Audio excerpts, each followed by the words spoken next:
Over time, I ain't taking no breaks. Pray to God, let us all in the gates. Had to get my pride, never live a lie. Level number 9, bitch, I'm one of the greats. And my bitch a dime, she be taking her time with her makeup and shit. She be making us late. Free my mind, I was searching for purpose and work. A little nigga, don't play with your fate. Ain't no debate, I'm the best at this shit. We're about to listen to Wish You Were Here by Pink Floyd. So the first track we got on here is Shawna, You Crazy Diamonds, parts 1 through 5. It's only 5 songs on here, and it's 44 minutes, so I anticipate this is going to be a pretty long song, so let's get into it.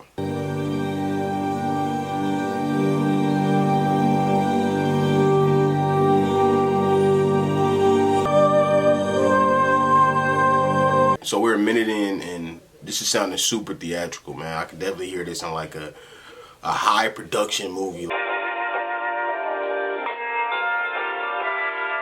Got some lyrics.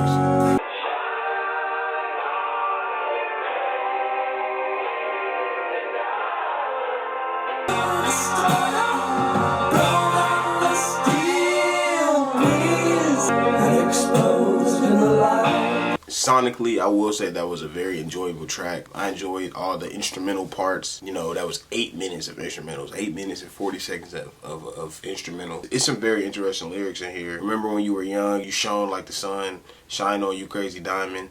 Now there's a look in your eyes like black holes in the sky. We're caught in the crossfire of childhood and stardom, blown in the still breeze. You target for faraway laughter. Come on, you stranger, you legend, you martyr and shine. I don't know, bro. For some reason, I got to thinking about like like Disney Channel kids, bro. Like child stars, Michael Jacksons and Miley Cyrus's and Justin Bieber and Chris Brown's. Like people who grew up in that spotlight, pretty much had their innocence taken from them rather quickly. Like that spark of youth. It's just kind of like gone from you. That innocence is just kind of, you know, just gone from you. Shawna, You Crazy Diamond was written by Syd Barrett, one of the original band members. Barrett departed the band after the release of the first record, Piper at the Gates of Dawn, due to his fragile mental state, made worse by his casual use of LSD, and replaced by David Glimmer. It always remained a source of inspiration. In fact, after many years of no contact with any of the band members, Barrett randomly walked into the studio with a shaved head during the recording sessions of this song. Always interesting to hear the stories behind the songs. You know, I'm studying all the greats. I always love to hear like the inspirations behind songs. Let's get to the next track, Welcome to the Machine.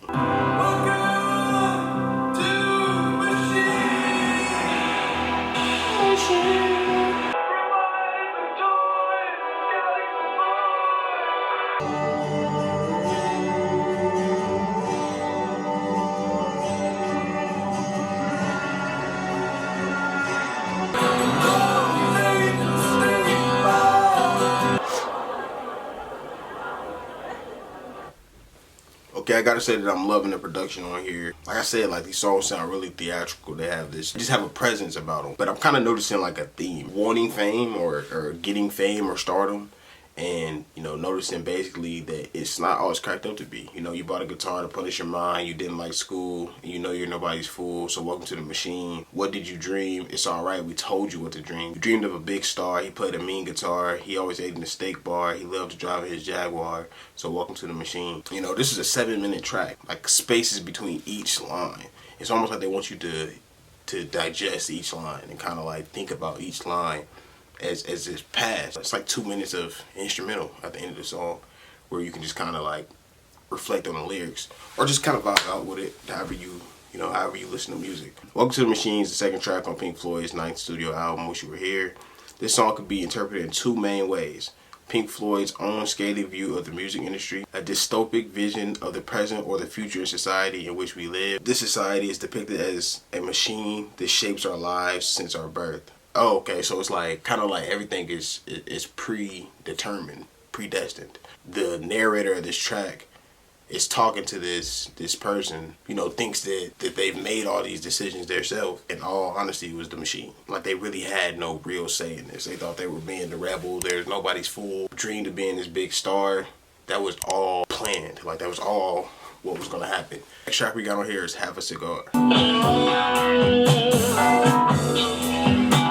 It's crazy because a lot of these synths and just the, I don't know, like the presence of it, sonically it doesn't sound like Astroworld, but it's reminding me of Astroworld.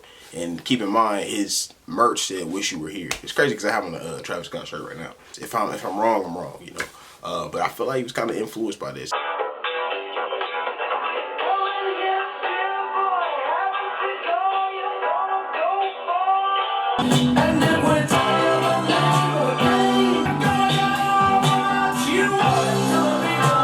these instrumentals on here. Loving the guitars and the different elements and layers on each track. The thing that's really catching my attention is really the lyrics, man. It's in here, come in here, dear boy, have a cigar. You're gonna go far. You're gonna fly high. You're never gonna die. You're gonna make it if you try. They're gonna love you. A reference to like your legacy, what you leave behind. And I kind of read that one. It says, continue with the theme of a money-hungry music exec. He proceeds to shower the band in compliments, but fails to properly demonstrate any knowledge of the band.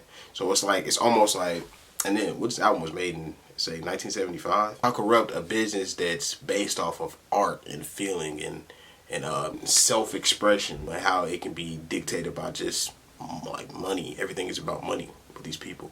And to this day, like, artists still, struggle with labels and record execs and all this stuff, because they take the creativity, the love, the spark, all that stuff. They take all that stuff out of the music, and that's why a lot of artists, I feel like, say, they liked it better when they were undiscovered. I guess that just kind of hits harder with me, being an artist and knowing and doing my research and just knowing how the music business can be, like the dark side of the music business. We know the perks of it, the fame, the money, and all this stuff, but the mental toll it takes on you. When third track of Pink Floyd's 1975 album, Wish You Were Here, written by bassist and singer Roger Waters, Have a Cigar is the band's satirical assault on the greasy music industry A&R. Next track, Wish You Were Here. Okay. Title track.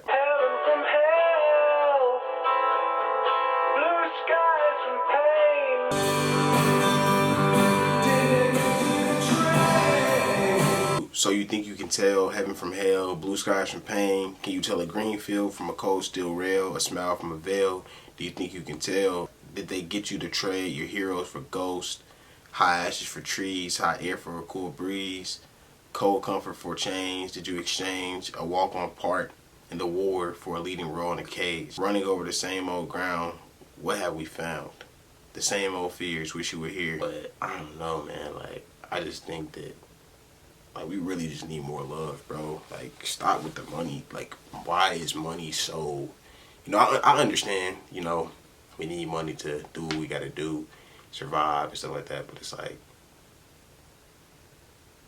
bro, like, nigga, like dead ass love should be the currency, man. Song lyrics encompass writer Roger Waters' feelings of alienation from other people, drawing particular inspiration from his old friend Sid Barrett, the founder of Pink Floyd, who left the band due to mental health issues. The song forms part of a concept album focusing on absence and disenchantment with the music industry. The song Shawna, You Crazy Diamond, parts 1 through 9, was already an homage to Sid, while this one also grieves his absence. The other two songs of the album, Welcome to the Machine and Have a Cigar, express the band's newfound distaste of the pleasure of the music industry, pressures that they feel helped cause Sid to crack, thus tying the album together as a coherent piece. When the song starts, it sounds like it is coming from an AM radio somewhere in the distance. It represents the distance between the listener and the music. It's crazy because when I was hearing that, I'm like, damn, like, is my speaker messing up? Yeah, definitely a great track, man. I know I'm focusing more on the writing of this, but I don't know, that's just what's really catching my attention. I'm gonna have to listen to this on my own to really, like, dive into it. I need headphones too to really, like, shine on You Crazy Diamonds, part 6 through 9.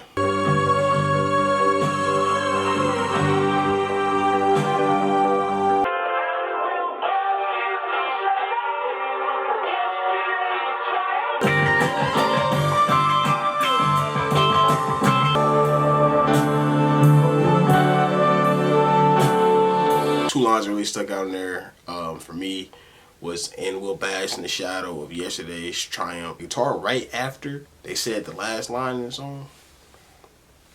Fire. So that's kind of cool, man. Sad story, but it's like, it's cool that they basically dedicated the album to the person who, created this band. Cause it said he was the founder, right? It just shows like what fame can do, or what fame in the music industry can do.